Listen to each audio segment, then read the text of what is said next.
let's take a moment to peel back the curtain on one of the least discussed but most powerful forces behind muscle loss as we age: our hormones. Think of hormones as the body's invisible orchestra conductors. They don't play the instruments, but they direct the entire symphony. When they are balanced and strong, every part of us, from our energy levels to our muscle fibers, works in harmony. But as time passes, those conductors grow quieter, their signals less clear, and the music of our health begins to shift. One of the first hormones to step back from the spotlight is testosterone, and this matters not only for men, but also for women. In both sexes, testosterone is one of the key drivers of muscle growth and repair. It's like fuel for lean tissue. When levels decline, as they inevitably do with age, the body's ability to maintain muscle mass diminishes. This isn't just about losing bicep strength. It's about losing the engine that powers metabolism, stability, and even confidence. Think about it: when your muscles weaken, so does your posture, your balance, and your sense of independence. Estrogen also plays a profound role, particularly in women. Beyond its well-known effects on reproductive health, estrogen helps regulate muscle metabolism and supports connective tissue. When estrogen drops during menopause, many women not only experience hot flashes and mood shifts, but also notice a sudden and sometimes dramatic loss of muscle tone. The body is telling a story. Without the hormonal signals to protect and maintain muscle, the tissue begins to fade away. For men, something similar happens with testosterone decline. Different paths, but the same destination: muscle loss. Then there's growth hormone and its partner, IGF-1 cells, insulin, like growth factor. These are the repairmen of the body, quietly at work every night while you sleep, rebuilding the wear and tear of daily life. As children and young adults, we have an abundance of these repair chemicals. That's why injuries heal faster, energy rebounds quickly, and muscle seems to come effortlessly. But as we get older, growth hormone production slows dramatically. The repair crews are fewer, the work takes longer, and the result is a body less able to sustain its strength. It's tempting to look at these hormonal changes as an unavoidable betrayal by the body. But that's not the full truth. What's fascinating and inspiring is that while the natural decline of hormones is real, how much it affects us depends on our lifestyle. Exercise, particularly strength training, acts like a megaphone for hormones. When you lift weights or even use your own body weight for resistance, you are signaling to your body, "I need these muscles." That demand encourages your body to release more testosterone, more growth hormone, more of the very chemicals that preserve your muscle tissue. In other words, while you can't turn back the clock, you can send powerful messages that keep the orchestra playing.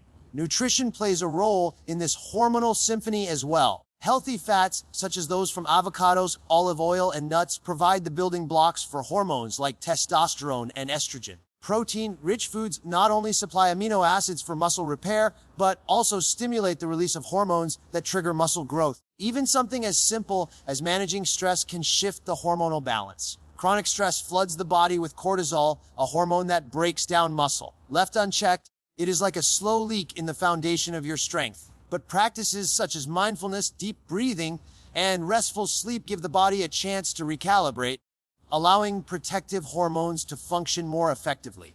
There's also a psychological depth to this conversation. Hormones don't just shape the body, they influence the mind. Lower testosterone and estrogen levels are often linked to reduced motivation, energy, and even mood changes. So when we speak of muscle loss, we're not only speaking about a physical change, we're also acknowledging how hormonal decline affects the spirit.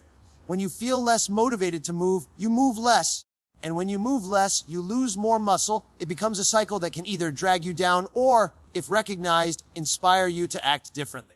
I want you to think of hormones not as destiny, but as a dialogue between you and your body. Yes, they are changing, but they are also listening to what you do every day. When you choose to move, when you choose whole foods over processed ones, when you choose rest over constant stress, your hormones respond. The orchestra may never sound exactly as it did in your 20s, but it can still produce a powerful, beautiful symphony if you decide to be an active conductor in your own health. So the next time you notice your muscles feeling weaker, don't just chalk it up to getting old. Instead, remind yourself that your hormones are asking for guidance. They are waiting for the signals you can still send through movement, nutrition, and care. That's the secret hidden in plain sight. The decline of hormones may be inevitable, but the decline of your strength is not. And here's the thought I want you to carry with you: aging may quiet the orchestra, but you hold the baton. How the music of your body sounds in the years ahead depends not only on time, but on the choices you make today. Choose to lead, and the symphony of your health will keep playing strong.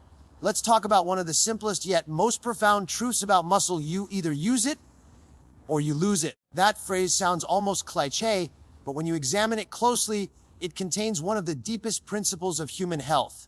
Our bodies were designed for movement, not for stillness. Every muscle fiber in your body is like a living contract between you and life itself. If you honor that contract by engaging it, challenging it, making it work, the muscle grows stronger. But if you neglect it, if you let days, weeks, and years pass with little demand placed on those fibers, the body takes the signal as disinterest. And when the body believes you don't need something, it quietly takes it away.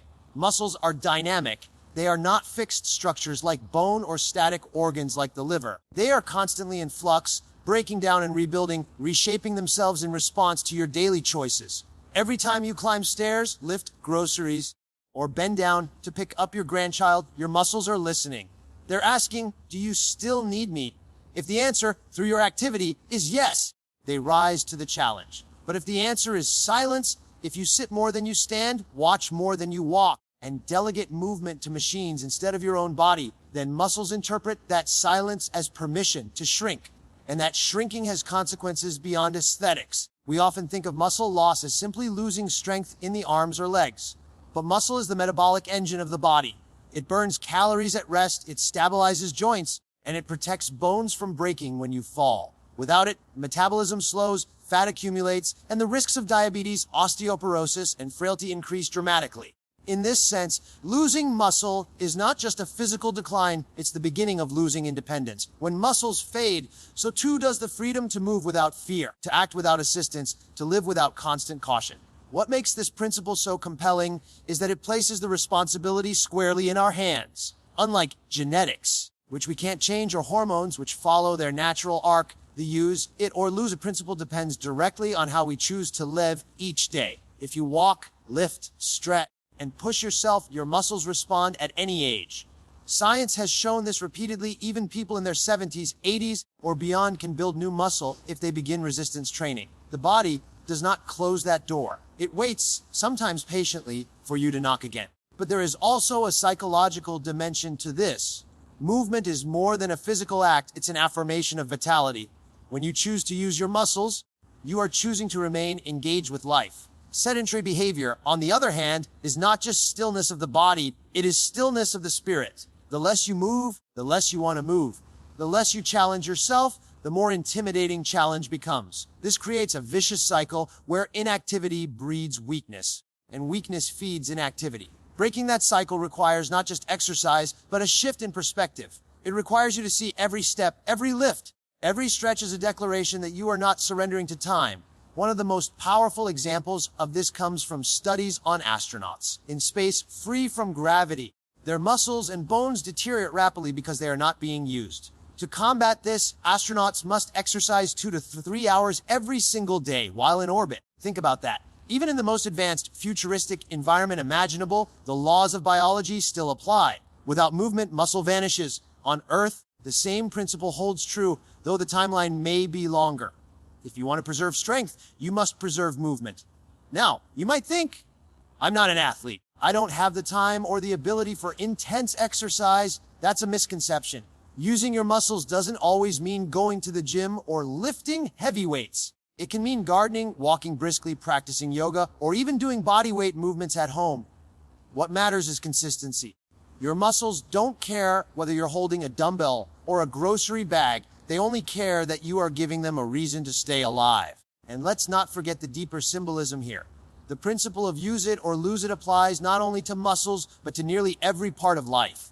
Our minds, our relationships, our creativity, they all follow the same rule. If we stop engaging, they wither. If we stop practicing gratitude, we become bitter. If we stop exercising compassion, our hearts grow cold. Muscles are just the most visible reminder of this universal truth. The body is whispering to us a message about life itself. Growth requires effort, strength requires engagement, and vitality requires participation.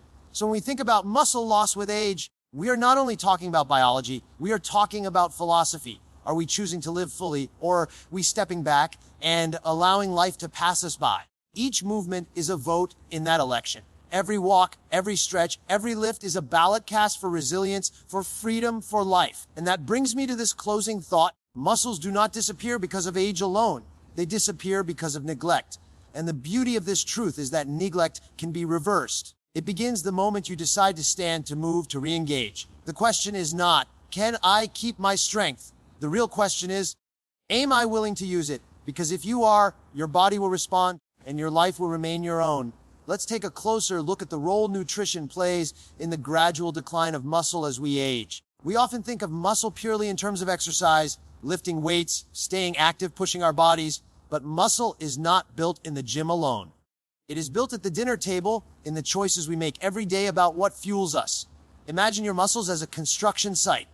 Exercise provides the blueprint and the stimulus, but without the right materials, protein, amino acids, vitamins, and minerals, the structure simply can't be built. This is where nutrition becomes the hidden architect of your strength. One of the most overlooked realities is that as we age, our bodies become less efficient at using protein. The very same meal that once fueled muscle growth in your 20s may not have the same impact in your 60s.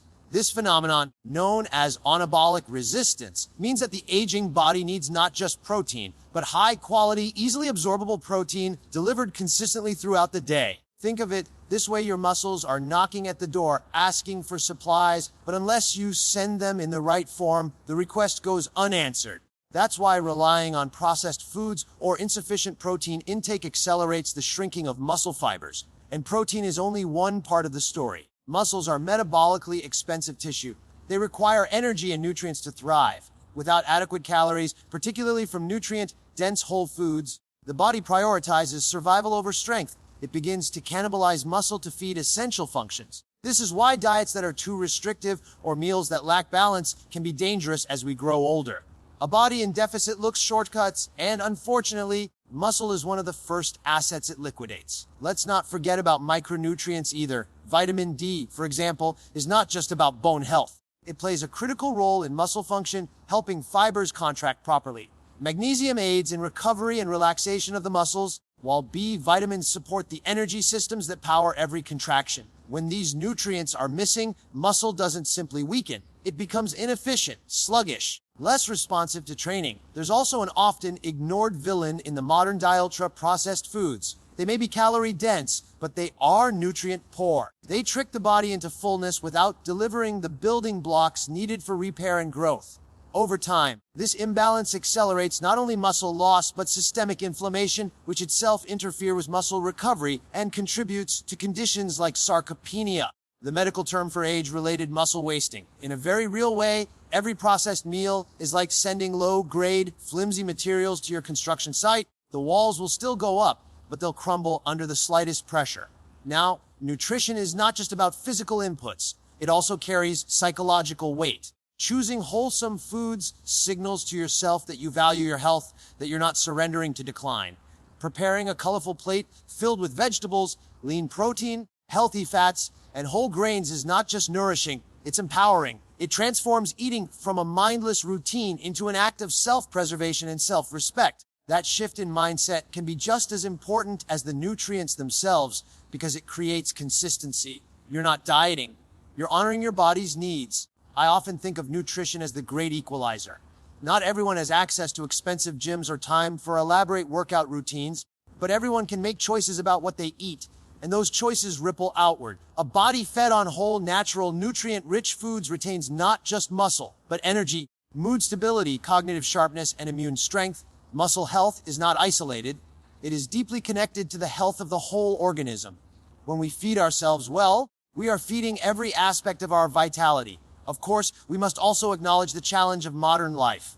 Convenience foods dominate supermarket shelves, and cultural habits often lean on sugar, salt, and processed fats. But change doesn't require perfection. It requires intention. It could mean adding one more serving of protein to breakfast, choosing water over soda, or swapping processed snacks for nuts or fruit. Each of these decisions is like casting a vote for your muscles to stay alive. And here's the philosophical truth hidden inside this science. Nutrition is not just about preventing loss, it is about affirming growth. When you nourish your muscles properly, you are not merely slowing down aging, you are extending the possibility of living fully, moving freely, and engaging with life on your terms. Every balanced meal becomes a quiet act of rebellion against decline, a way of telling your body, I still need you, I still value you, I still choose vitality. So as you think about why muscles diminish with age, remember that it isn't just because time marches on. It's because time reveals the accumulation of choices. What we ate, what we neglected, what we prioritized. Muscles may fade if left unfed, but the good news is they are eager to respond to care. They don't hold grudges, they rebuild as soon as you give them reason. And that is the invitation I leave you with. The next meal you eat is not just food, it's a message. It's either a whisper of neglect or a declaration of strength. Choose the latter, and your muscles and your life will thank you. Let's bring our attention now to one of the most subtle yet powerful forces shaping the way our muscles age: hormones and metabolism. You see, muscle doesn't just shrink because of disuse or poor diet. It also responds to shifts in the body's internal chemistry.